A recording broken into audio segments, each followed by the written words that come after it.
사람과 짐승의 차이가 여러 가지가 있습니다. 사람은 문자와 언어를 가지고 있는 점, 또 윤리라는 것도 가지고 있고, 그러나 동물의 세계에서는 그런 게 없습니다.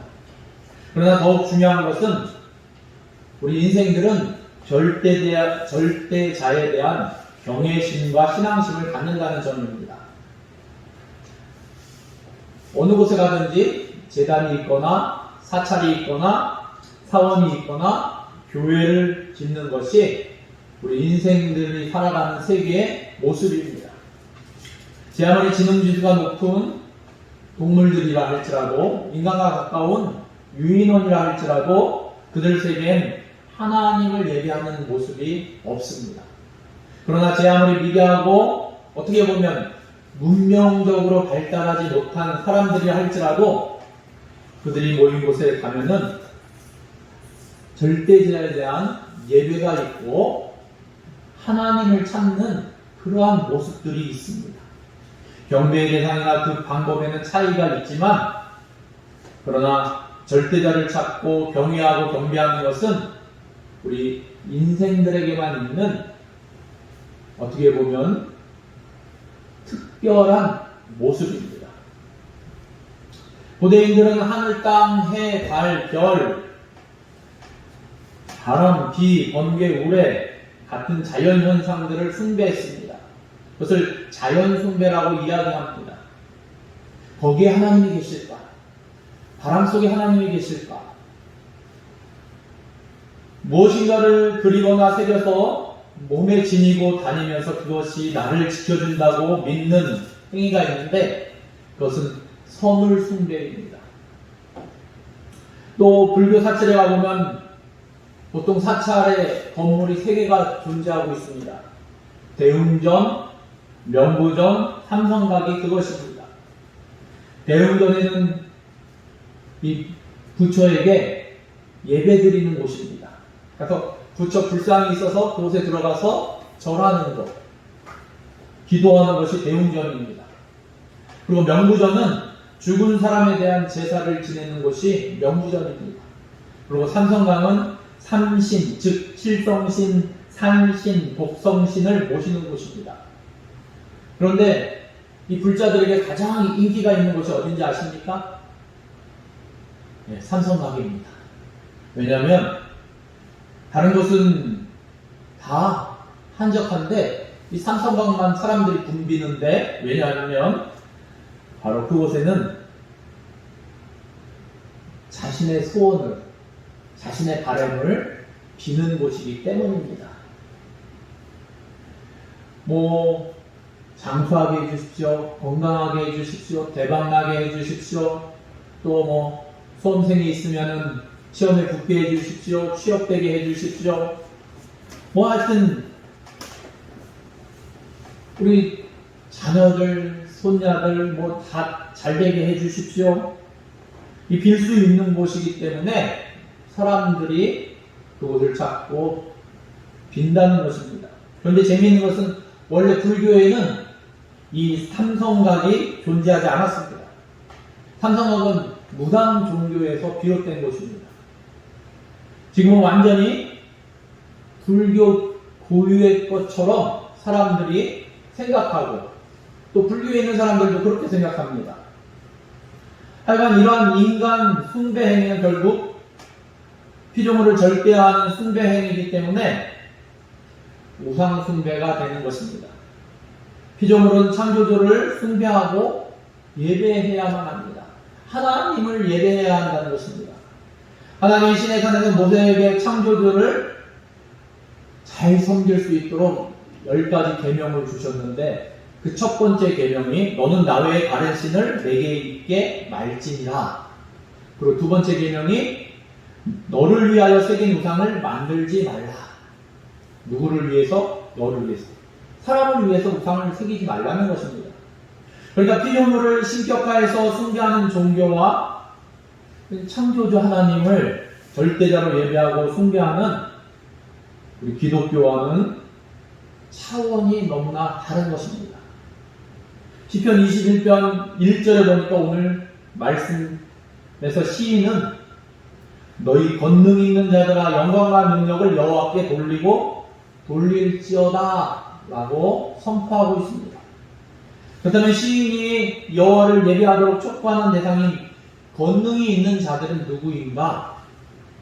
사도행전 1장 8절에 보면 오직 성령이 너희에게 임하시면 너희가 권능을 받고 라고 말씀하고 있습니다. 즉 하나님의 영에 충만한 하나님의 자녀들이 바로 권능이 있는 자들입니다. 오늘 말씀에서 시인은 하나님의 자녀들에게 너희 권능 있는 자들아 하면서 하나님의 명령을 선포하고 있는 것입니다. 그래서 시편 29편은 우리가 읽기 전에 보신 분도 계시겠지만 다윗의 시라고 이렇게 가로 안에 기록되어 있습니다. 다윗은 권능 있는 자의 삶을 누구보다도 잘 알고 있는 그러한 인물이었습니다. 그런 그가 권능 있는 자들아 하면서 우리에게 권능 있는 자의 예배를 명령하고 선포하고 있는 것입니다. 그럼 권능 있는 자로서 우리에게 하나님을 예배하는 자세는 어떠한 모습으로 예배를 드려야 하는가? 첫째는 예배는 계속해서 드려야 한다는 것입니다. 1절 말씀해 보니까 영광과 능력을 여호와께 돌리고 돌릴지어다. 돌리고 돌릴지어다. 네, 반복하고 있죠. 계속적으로 드리라는 말씀입니다. 신체의 믿음이 일할 때 일하고 쉴 때 쉬고 먹어야 할 때 먹고 잠자야 할 때 자는 것이 정상입니다. 그리고 시간과 간격을 조절하는 것이 참 중요합니다. 그리고 우리의 몸의 바란스대로 리듬에 대해서 반복이 됩니다. 그런데 정월 초하루에 1년분의 식사를 다 하시는 분 계십니까? 오늘은 설날이니까 내가 마음껏 먹으리라. 1년치를 다 먹을 수 있겠습니까? 없습니다. 우리가 휴가를 받아서 내가 그동안 피곤했으니까 쉬어야 되니까 1년치의 잠을 다 자겠다. 아마 그런 분도 없을 것입니다. 물론 쉬긴 쉬겠죠. 마찬가지입니다. 1년에 한 번이나 한 달에 한 번이나 일주일에 한 번 정도의 예배로는 부족하다는 것입니다. 예배는 하나님과의 만남이며 교제의 시간입니다. 친한 사람일수록 가까운 사람일수록 어떻습니까? 만나는 횟수가 잦아집니다. 그러다가 정말 친해지면 어떻게 합니까? 같이 삽니다. 한 집안에 함께 거하게 되는 것입니다. 예배를 멀리하는 것은 하나님을 멀리하는 것입니다. 제 기억으로는 80년대 이전에 차량 운행하는 교회는 없었습니다. 그때는 물론 교회들이 차를 갖고 있는 것도 드문 일이었긴 하지만 예배에 참석하고자 오랜 시간 계속해서 걸어서 교회에 가서 예배에 참석했습니다. 또 교회에서 부흥회나 상경회를 하면 어떻습니까? 그 시간에만 짠 하고 나타나는 것이 아니라 어땠습니까? 네. 그 전날 새벽에 이제 사경회가 있다 그러면은 그 전날 교회에 가서 잠자리도 불편하지만 어떡합니까? 기도하면서 자면서 졸면서 기도하면서 자면서 졸면서 기도하는 건지 조는 건지 모를 정도로 그러한 모습을 취합니다. 그리고 그 예배하는 그 시간을 사모해서 미리 가서 그렇게 하는 것입니다. 저도 열심히 기도하고 있었는데 누가 막 깨워요. 코 골고 자고 있었대요. 그래서 아니야 나 기도하고 있었어. 예전에 나 기도했는데 그랬더니 아니 꽃까지 보라는데 무슨 기도를 해. 근데 그때 저는 정신이 말짱해갖고 기도하고 있었거든요. 근데 하여튼 보는 사람은 아마 그렇게 자고 있는 것처럼 보였나봐요. 근데 꿈을 꿨는지 아니면은 근데 정신은 말짱했어요. 근데 하여튼 그런 경우도 있습니다. 그래서 미리 가서 이렇게 준비하고 참석하고자 하는 그 열망과 열정이 있는 그러한 모습들이 있었습니다. 그런데 오늘날 우리는 이렇게 대답을 합니다. 네, 시대가 변했다. 네. 그러나 성도 여러분, 시대는 변해도 변하지 않는 분이 계시죠. 하나님, 그분은 변함이 없는 분이십니다. 아직도 우리나라에는 예배드리기가 불편한 지역들도 있고 또 몰래 예배에 참석하는 이들도 있습니다. 또 어떤 이들은 교회가 예배드렸다고 억수로 얻어 터지는 경우도 있습니다. 제가 제주도에 있을 때 아이들이 많이 모일 때는 주일날 한 열 몇 명 이렇게 모였고, 그런데 이제 교회 왔다가 갔는데 걔가 놀이터에서 안 보여요. 교회 옆에가 놀이터가 있었는데 한 일주일 지난 다음에 얼굴이 보여서 무슨 일이 있니? 그랬더니 교회 갔다가 엄마한테 밟혔어요. 아이 입에서 나온 말이 있거든요. 엄마한테 밟혔어요. 그리고 외출 금지 당하고, 네. 아직도 그런 것들이 있습니다. 네, 교회 못 가고.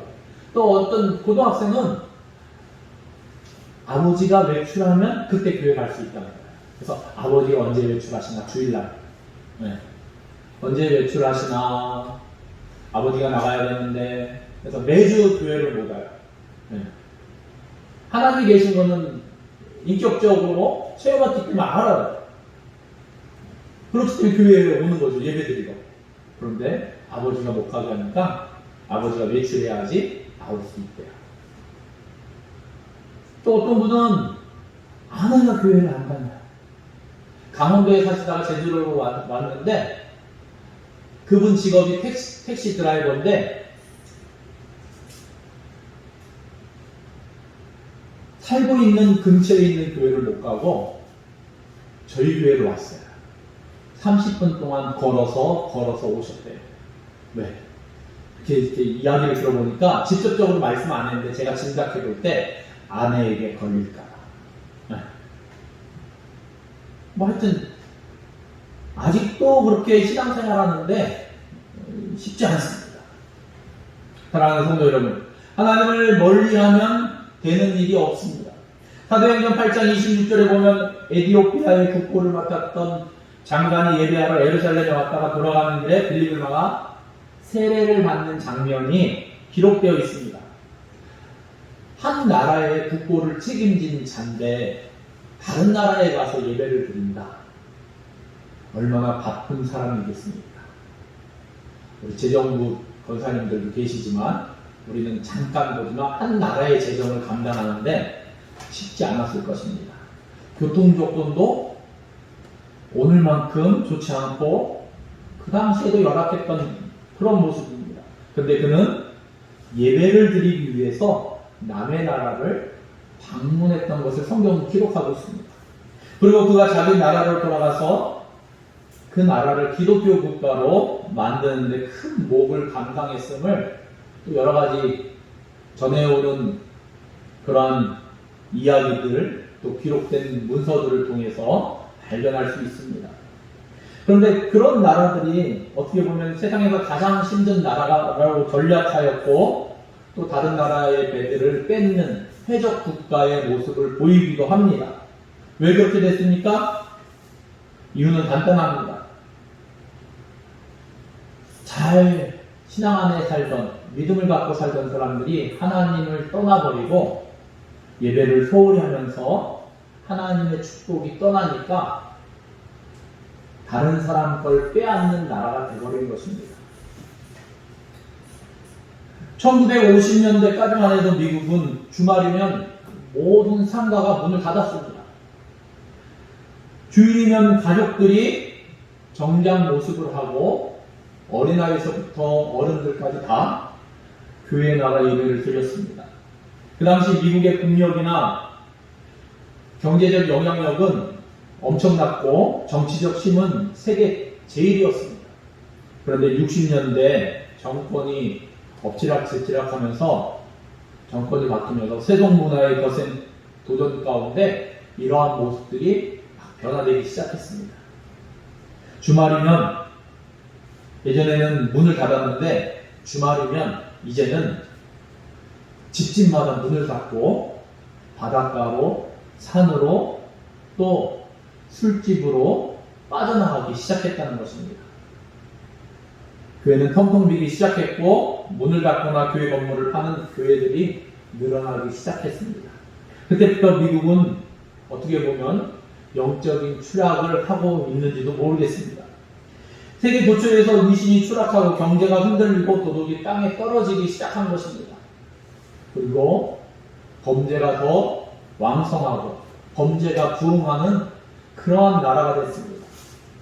어떻게 보면 미국 사람들이 하나님을 멀리하고 예배를 포기하자 하나님은 예배를 포기한 자들을 포기하신 그러한 모습이었습니다.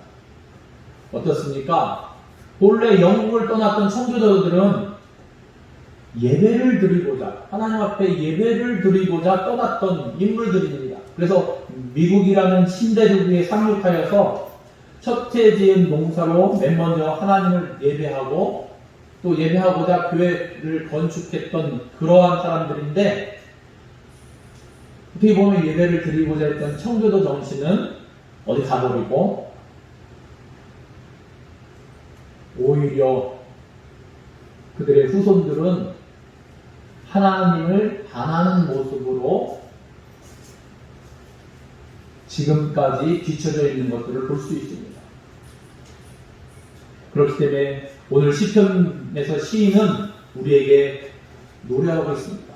돌리고 돌릴지어다. 예배를 쉬지 말라는 말씀입니다. 예배는 계속되어야 한다는 것입니다.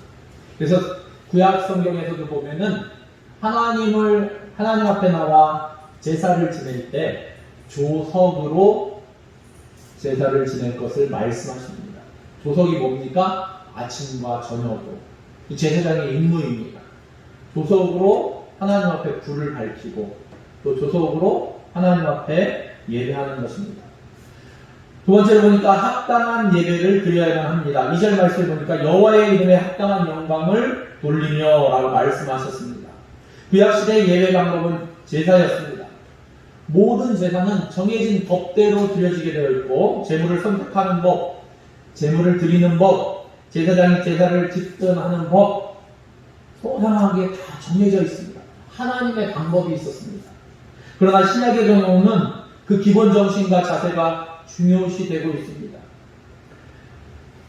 요한복음 4장 24절에 보니까 영과 진리로 예배할지니라 말씀하고, 또 바울은 로마서 12장 1절에 보면 너희 몸을 하나님이 기뻐하시는 거룩한 산 제물로 드리라 말씀하고 있습니다.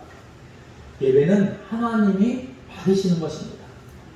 그 대상이 하나님이십니다. 그러므로 하나님이 받으시는 합당한 예배를 드려야 된다는 것입니다. 구체적으로 바른 예배는 어떻게 드리는 것인가 우리가 생각해 볼 수 있을 것입니다. 첫째, 미리 준비해야만 합니다. 성경, 찬송, 옷차림, 헌금, 마음가짐 미리미리 다 준비하고 그리고 예배에 참석하는 것입니다. 또 시간 째깍 하면 그때 짠 하고 나타나는 것이 아니라 미리 와서 기도하고 준비하고 하나님 저 왔어요. 네. 하나님 앞에 신고하고 하나님 오늘 하나님의 영으로 충만하고 내 마음이 불편하거나 어려운 점들이 있어도 하나님 이 모든 것을 다 지어주시고 하나님의 은혜와 평강으로 채워주십시오. 기쁨으로 감사로 채워주십시오. 찬양으로 예배로 채워주십시오. 미리 준비해야 한다는 것입니다. 그리고 모든 예배 시간을 지켜야만 합니다. 누구든 하나님을 만나는 시간을 지켜야 하는 것입니다. 물론 교통사정이나 개인 사정이 있을 수 있습니다만 우리는 하나님을 만나는 시간이라는 개념을 가져야 합니다. 눈에 안 보이니까 하나님이 안 계신 것처럼 우리가 행동할 때가 많이 있습니다. 사람과의 약속은 시간에 늦으면 엄청 당황하고 어떻게 할 바를 모르고 발을 동동 굴리는데 하나님을 만나는 시간, 예배 시간은 그렇게 생각하지 않는 것 같습니다. 하나님이 눈에 안 보이기 때문에 때로는 하나님을 잊어버리고 하나님을 무시하는 무의식적인 행동들이 나타납니다.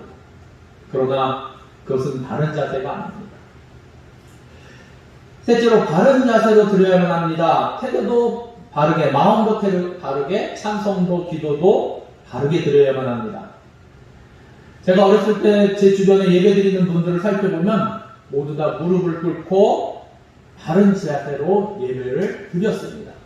그래서 그때는 예배 자세는 무릎 꿇는 자세로 드리는 것이 바른 자세로 알고 있었습니다. 그런데 언제부터 예배당에 교회가 부자가 됐죠. 의자가 들어오기 시작했습니다. 근데 사람들이 앉아서 예배를 드립니다. 물론 앉아서 예배 드리는 게 나쁘다는 것이 아닙니다. 어떤 목사님은 예수님 시대에는 거의 바닥에 눕거나 길에서 예수님 말씀을 들었다고 말씀하시는 분들도 계십니다. 그리고 세계 곳곳마다 예배 드리는 모습이나 또 하나님의 말씀을 증거하고 이렇게 나누는 시간들은 있지만 그 순서라든가 이런 것들은 조금씩 다릅니다.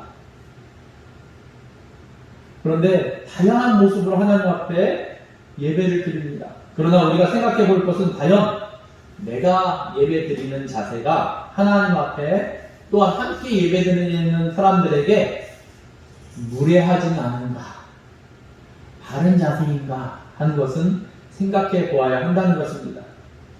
그리고 예배 이후에 다른 사건이나 소음이 예배 장소를 어지럽히면 안 됩니다. 물론 어린이들은 뛰어놀아야만 합니다. 뛸 수 있고 소리낼 수 있고 꽤 어린 아이들의 자연스러운 모습입니다. 그렇게 뛰거나 소리내면서도 다 예배를 드립니다. 그리고 들은 것을 기억합니다. 그러나 그 어린이들을 나는 어른이라고 때로는 이렇게 무시 비슷하게 하는데 우리는 어른들은 조금 더 성숙한 모습을 보여야 되지 않겠습니까? 그래서 뭐 전화가 오거나 어떤 분들은 예배 시간에 막 이러고 전화를 통화를 하는 분들도 계시고 우리 교회 얘기가 아닙니다. 또 어떤 분들은 무슨 얘기하는데 다 들려요. 네. 그래서 그럴 때는 나도 얘기하고 싶고 네. 또 어떤 분은 그런 분도 계셨습니다. 목사님, 어떤 예배 시간에 자꾸 저한테 하트를 보내는 분이 계세요. 네? 우리 교회 교인인데 뭐 그렇게 얘기하시는 분도 계셨습니다. 같은 교회 교인인데 막 하트를 날리는데 예전에 뭐 이렇게 하트 보내는 거 그런 거 있었죠? 네. 사랑하는 성도 여러분, 우리는 언제나 오늘 이 예배가 하나님이 받으시는 예배였는가 생각해 보아야만 한다는 것입니다.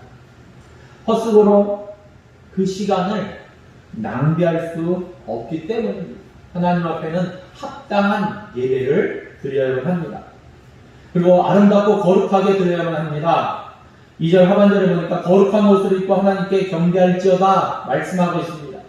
여기서 말하는 거룩한 옷은 거룩함으로 꾸민 아름다운 옷을 이야기할 수 있을 것입니다.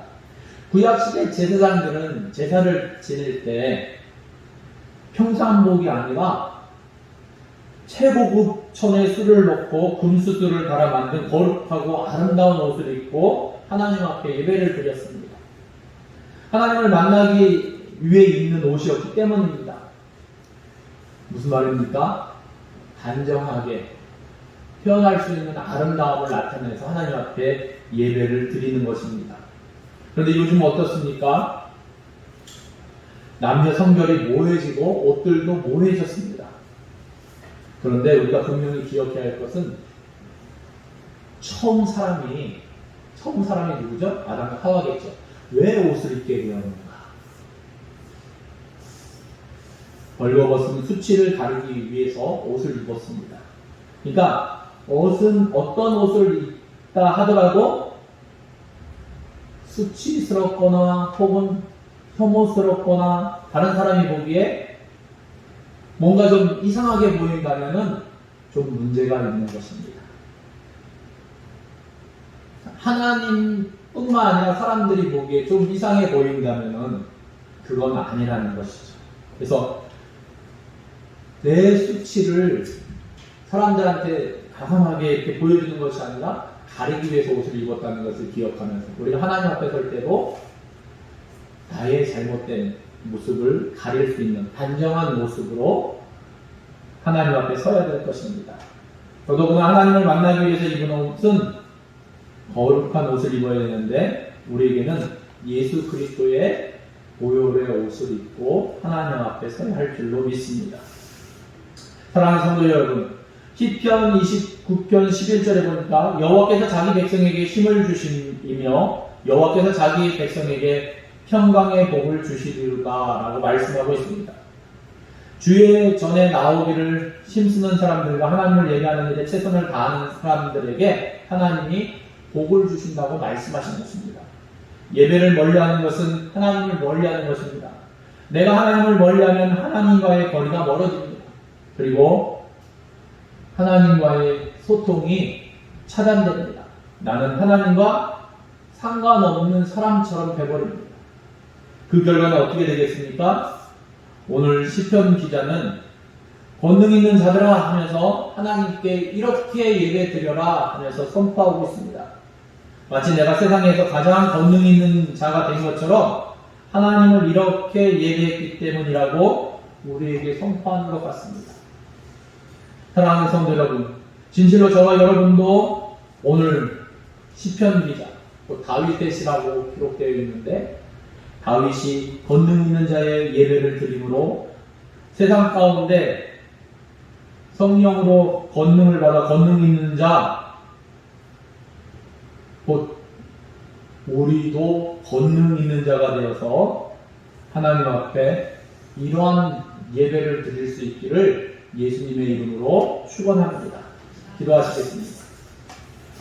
하나님 감사합니다. 하나님, 권능 있는 자들아, 우리가 성령으로 권능을 받아 성령 충만함으로 하나님 앞에 예배드리기를 원합니다. 영과 진리로 예배하라고 말씀하셨는데 하나님, 우리가 영과 진리로 예배하는 예배자들 되기를 원합니다. 권능 있는 자들아, 우리가 성령으로 권능받고 또한 하나님 앞에 예배드립니다. 하나님, 진실로 나의 수치를 드러내고 다른 사람을 혼란스럽게 하는 것이 아니라 바른 자세, 합리적인 예배를 드릴 수 있는 하나님의 예배자들 될 수 있도록 인도하시고 그 가운데 하나님이 기뻐하시고 하나님이 흠양하시는 예배와 예배자 될 수 있도록 하나님 우리를 권능의 발로 붙잡아 주시옵소서. 하나님, 이 시간 성령 하나님께서 우리를 주장하여 주셔서 헛된 시간이 아니라 하나님과 나와의 가장 의미 있고 가치 있는 예배 시간으로 함께하여 주시옵소서. 모든 것을 감사드리며 예수님의 이름으로 기도드립니다. 아멘.